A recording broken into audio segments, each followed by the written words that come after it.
APM Dayala Rajasekhar అధ్యక్షతన ఘనంగా నిర్వహించారు. ఈ సందర్భంగా మహిళలకు లెమన్ అండ్ స్పూన్, బెలూన్స్ ఊదుట, కుర్చీలాట, అంత్యాక్షరి మొదలైన ఆటల పోటీలను నూజివీడు ఎంపీడీఓ కిరణ్ కుమార్ మరియు ఐసిడిఎస్ సిడిపిఓ నూరోజ్ ఆధ్వర్యంలో నిర్వహించారు. ఈ ఆటల పోటీలలో గెలుపొందిన విజేతలకు నూజివీడు మండల ప్రజా పరిషత్ అధ్యక్షురాలు ఆరేపల్లి శిరీష రాంబాబు చేతుల మీదుగా బహుమతులను అందజేశారు.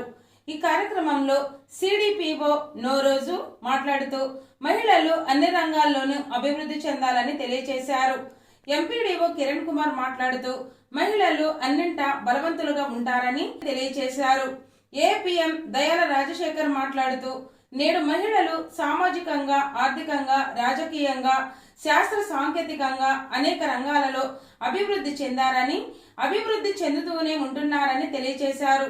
ముఖ్య అతిథిగా విచ్చేసినటువంటి నూజివీడు ఎంపీపీ ఆరేపల్లి శిరీష మాట్లాడుతూ మహిళలు ఎల్లప్పుడూ అభివృద్ధి చెందుతూ లక్ష అధికారులుగా తయారవ్వాలని ఆశీస్సులు అందజేశారు. ఈ కార్యక్రమంలో Nuzvid MPDO Shri Kiran Kumar, Nuzvid CDPO Nooroz, Agarapalli MPP Arepalli Sirisha, Nuzvid APM Dayala Rajasekhar, మండల సమైక్య అధ్యక్షురాలు కె నవత తదితరులు పాల్గొన్నారు.